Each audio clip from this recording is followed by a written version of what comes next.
Boa noite, senhor presidente, e todos os demais vereadores. Mas eu quero especialmente cumprimentar a Gabriela, Cida, Márcia, pela presença de vocês nesse legislativo, que muito me orgulha. Me sinto extremamente representada pelo trabalho que vocês têm feito, que não basta ter mulheres em lugares específicos, como gestoras, administradoras, mas precisamos de mulheres que tenham garra, coragem, ousadia, não tenham medo do sistema que é machista. Desculpa, homens, mas o sistema é machista e nos cala muitas vezes. E eu vejo vocês com todo esse sistema falando e falando muito, agindo e agindo muito. Eu me sinto, como moradora de Nova Andradina há 18 anos, extremamente representada por vocês neste momento. Muito obrigada.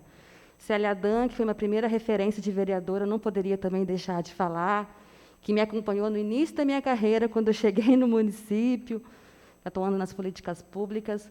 Muito obrigada, porque se abriu caminhos para que hoje elas estivessem aqui. Então, nós que estamos aqui, só estamos porque alguém veio antes de nós. A todas as mulheres que vieram antes, muito obrigada. Bom, sem mais delongas, eu quero parabenizar também pela ação específica do Agosto Lilás, que essa casa tem destinado um espaço que é muito importante, porque campanhas elas são fundamentais, falar sobre temas fundamentais, mas legislar sobre o tema é essencial. Nós precisamos de políticas públicas eficazes na prevenção, no atendimento, em políticas de reparação dos danos que as violências vão causando às mulheres, às crianças, aos filhos dessas famílias que sofrem com esses danos também. E não tem melhor lugar para que isso aconteça do que aqui. Em alusão aos 5 tipos de violência tipificados pela Maria da Penha, que eu vou falar hoje, e que é muito importante que a gente entenda como esses tipos se apresentam, como acontecem, como identificá-los, e por que as mulheres têm que saber quais são os tipos de violência, porque muitas mulheres sofrem violência sem se dar conta disso. Sofrem violência no cotidiano e não conseguem perceber que aquelas atitudes realmente configuram violência contra a mulher. A Maria da Penha ainda é uma menina, fez 15 anos agora, então ainda estamos trabalhando na sua efetivação, tanto em âmbito municipal como em âmbito nacional também. Nova Andradina, mesmo sendo um município pequeno, ainda apresenta indicadores muito assustadores de violência contra a mulher e contra meninas. Nós precisamos trabalhar em prol disso. Bom, na semana passada, eu creio que veio um profissional que já explicou como a Maria da Penha surgiu e como ela se consolidou como uma referência, inclusive internacional, de enfrentamento à violência contra a mulher. Então, hoje eu quero falar especificamente sobre os 5 tipos de violência que essa lei define, destinando conceito, características e formas de identificação. A primeira violência, a violência física, eu digo que é a primeira porque ela é mais facilmente reconhecida, porque ela geralmente deixa marcas. Choca muito quando a gente vê uma mulher machucada, ferida, roxa, sangrando. No entanto, a violência física nem sempre ela é observada nessa forma. Um empurrão, um chacoalhão, um apertar de braço é violência física. Muitas vezes, esses comportamentos são minimizados. Não, mas ele não fez nada, ele só me empurrou. É violência física. Apertar forte. Não, ele me conteve, porque senão eu ia bater nele. É violência física. Empurrar contra a parede, puxar os cabelos, é violência física. Nem toda violência física vai deixar marca. Mas o fato do homem usar a força que ele tem em relação, para, de certa forma, atingir a integridade física dessa mulher, é violência física. Então, toda vez que essa mulher for fisicamente atacada, seja com força, seja com marcas, seja com as mãos, seja com ferramentas, com objetos, com armas, é violência física. Por que é importante a gente reconhecer? Porque uma mulher que sofre feminicídio, ela não morreu da noite para o dia. Muitas vezes, aquele feminicídio começou com um empurrão. E essa violência foi crescendo. Empurra, aperta, joga no sofá, joga no chão, chuta, pega uma arma, mata. A violência ela é crescente. E nós precisamos conseguir interromper nos primeiros sinais, nos primeiros atos. Então, a violência física é a primeira tipificada e a que é mais reconhecida, porque, geralmente, é a que consegue ser mais facilmente notada e que choca muitas vezes mais. O segundo tipo de violência é a violência moral. Quando a mulher ela é caluniada, difamada, injuriada na sua integridade moral. Hoje em dia existe muita questão de falar em redes sociais, que é uma coisa gravíssima, porque toma uma abrangência muito grande. Quantas mulheres tiveram suas questões expostas em redes sociais? Da sua identidade, da sua integridade, caluniada, difamada. E isso, muitas vezes, levou ela a perder trabalho, levou ela a se afastar das pessoas, a entrar em comportamento de isolamento. Então, toda vez que uma mulher ela sofre alguma calúnia que fere com a sua integridade moral, é uma violência contra a mulher. Mentiras, difamações, injúrias da sua conduta, né, levantamento de falso testemunho. Me traiu, me acusou. Acusa a mulher de coisas para poder se sentir melhor, às vezes, ou para justificar uma atitude. Não, mas eu só fiz isso porque ela fez isso primeiro. Como se justificasse. A violência moral ela é gravíssima, porque muitas vezes ela impede a mulher de contato social, leva a mulher a isolamento. E o isolamento pode levar à depressão, a depressão pode levar à morte. Então, muitas vezes, a mulher não morre diretamente daquela violência, mas das consequências que aquele ato acaba causando na vida dela. Muitas vezes, a violência moral leva a afastamento de familiares, por ela ser difamada, as pessoas rejeitam, não querem conviver com ela, é apontada na rua. Muitas vezes, acaba perdendo oportunidades profissionais, porque nós sabemos, a gente mora num município pequeno, e difamações estão em proporções gigantescas, que muitas vezes as pessoas vítimas não conseguem nem se defender. Então, toda vez que um homem difama, injuria, levanta calúnia, fere a integridade moral dessa mulher, ele comete um ato de violência. A violência patrimonial é muito interessante quando eu falo sobre esse tema, que muitas mulheres nem sabiam que existe esse tipo de violência. O que é a violência patrimonial? Toda vez que um bem, um pertence, algo de valor afetivo ou financeiro para essa mulher é destruído ou danificado. Por exemplo, quebrar celular. Eu já atendi uma pessoa que falava que ele tinha um convênio na Casa Bahia, que toda semana quebrava o celular da mulher e tinha que comprar outro. Parece engraçado, mas não é. É triste.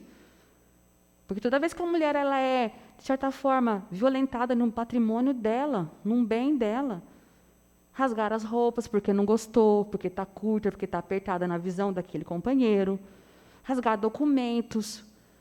Quantos relatos de mulheres que estavam prestes a tomar uma decisão de sair do relacionamento e o documento dela era apreendido, o documento dos filhos, a carteira de vacina dos filhos era apreendido para evitar que ela saísse de casa. Violência patrimonial. Certidão de casamento, certidão de nascimento das crianças, violência patrimonial. Esconder a chave do carro para não sair, violência patrimonial. Às vezes é um objeto que ela não tem muito, não tem valor financeiro, mas ganhou da mãe, e o companheiro sabe que vai machucar ela, destrói aquele objeto, porque fere ela. Violência patrimonial. Então, toda vez que uma conduta configure em alguma perda, ou financeira, ou afetiva, de um bem ou patrimônio dela, é uma violência patrimonial. Muitas mulheres não reconhecem esse tipo de violência e acham como uma conduta normal. Não, mas ele ficou nervoso e tacou o copo na parede. Mas ela pegou o documento porque ele não queria que eu saísse de casa, então guardou o documento. Guardou a chave do carro, me trancou em casa, eu não podia sair de casa porque estava com a chave escondida. Por que é importante esses pequenos atos? Porque a violência, como eu disse, ela toma proporções gigantescas. Começa com atos pequenos e ela pode tomar uma dimensão tão grande que pode ser irreversível e chegar, inclusive, à morte. Quantas mulheres têm roupas rasgadas porque não gostam daquela roupa, porque o companheiro acha que é uma roupa que excita olhares de outros homens? Então, isso tudo é muito sério, porque isso vai ferindo, e principalmente deixando essa mulher cada vez mais vulnerável e suscetível naquele relacionamento. A violência sexual, que é popularmente muito identificada pelo estupro, mas não é somente o estupro. Digamos que o estupro é o ápice dessa violência, mas toda a violência que fere que ela tenha, toda a violência que fere o direito sexual da mulher, que ela tenha a escolha, que ela consiga dizer não, é violência sexual. Por incrível que pareça, inúmeras mulheres sofrem violência sexual dentro do casamento. Como, Sônia? Sendo forçada a ter relações, posições que não se sentem confortáveis, agradáveis, seguras, posições que muitas vezes para a mulher é degradante pela educação que ela teve, pelos princípios que ela tem. Ah, mas o marido não obrigou, mas ameaçou que se ela não fizesse, ia fazer com outra na rua. Quantas mulheres se submetem a relações abusivas dentro de casamento com medo de perder o relacionamento, com medo de serem traídas, serem trocadas. Então, toda vez que é o corpo da mulher, a sexualidade dela, ela perde o direito sobre aquele corpo, sobre a sua própria condição de dizer sim ou dizer não, ela está sofrendo violência sexual. E, muitas vezes, com o próprio companheiro.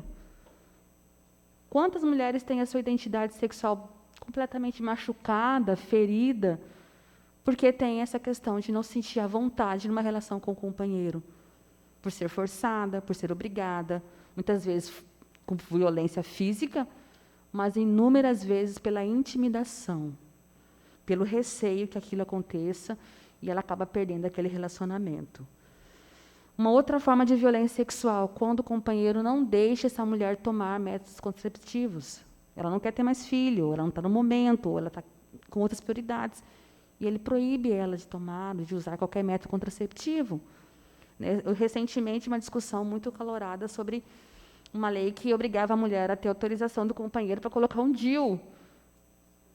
Nós não somos donos do nosso próprio corpo, a gente não tem autonomia sobre o nosso próprio corpo. Ah, mas o pai ajuda, mas a gestação é no nosso corpo. Quem tem que decidir isso? Então, ainda a gente está caminhando, a passos tão lentos em relação à autonomia e ao respeito pela mulher em todas as suas áreas. E, por fim, eu deixei por último a violência psicológica. Por que eu deixei por último? Primeiro, porque ela foi, recentemente, a Lei 14.178 regulamentou como crime.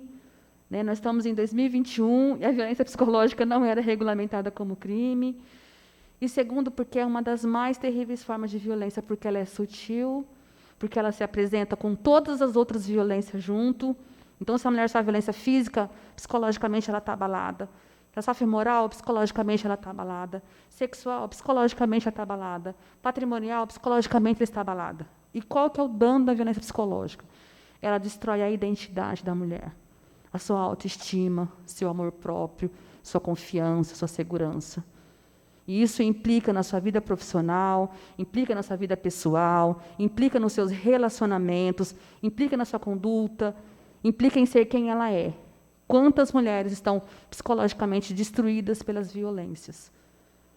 Por tudo que sofrem, vão suportando, aguentando, se calando, não falando sobre isso. As principais formas de violência psicológicas diretamente ocorridas contra a mulher: perturbação, chantagem emocional, desacreditar nessa mulher, colocar em dúvida a sua própria competência. Quantas mulheres ouvem, mas se você terminar esse relacionamento, você não vai conseguir mais ninguém. Quem vai te querer? Imagina! Quantas mulheres são impedidas de exercer habilidades profissionais porque elas não acreditam nelas mesmas, porque nesse relacionamento elas foram levadas a acreditar que tudo que elas fazem não são bons, que todo comportamento dela é ruim, que elas não têm capacidade, habilidade para nada. Perseguição, insulto, xingamento, você é burra, você é feia, comparação, passa uma atriz na televisão, aquilo lá que é mulher, já você. Isso fere com a identidade da mulher, fere em ser quem ela é, machuca, fere a sua autoestima, fere seu amor próprio. E o gaslighting, que eu creio que é uma das coisas que acontece muito. O que é o gaslighting? Toda vez que uma mulher ela é desacreditada da sua própria sanidade. O que é isso? É todo comportamento que leva a mulher a ter dúvida se ela está com sanidade normal. Não, eu não falei isso, você está louca. Você está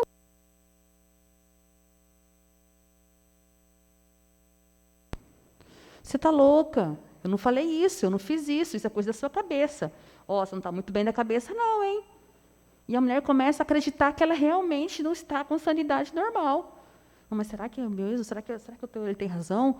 E ela está tão ferida, com a autoestima tão machucada, que ela começa realmente a acreditar que ela realmente está com algum tipo de dificuldade de sanidade. Então, a violência psicológica, ela é extremamente danosa, porque ela vai minando aos poucos aquela mulher e vai submetendo a uma dependência emocional. Aí ela pode sofrer outros tipos de violência que ela não consegue sair daquela relação. Não se sente segura o suficiente. Por isso que eu ouço muitas vezes, mas por que a mulher sai da relação? Por que a mulher continua lá? Será que ela gosta de apanhar? Ninguém gosta de apanhar. A maior calúnia contra a mulher é acreditar que ela está numa relação abusiva porque ela gosta de apanhar. A violência contra a mulher ela tem muitas faces, muito complexa e muito danosa. Então, nunca julgue uma mulher por ainda não ter conseguido se libertar desse ciclo. Por isso que nós precisamos de toda a autoridade, todo o apoio, de toda a política pública eficaz, que realmente leve a mulher a se sentir segura, confiante e consiga romper o ciclo da violência. Muito obrigada pela oportunidade.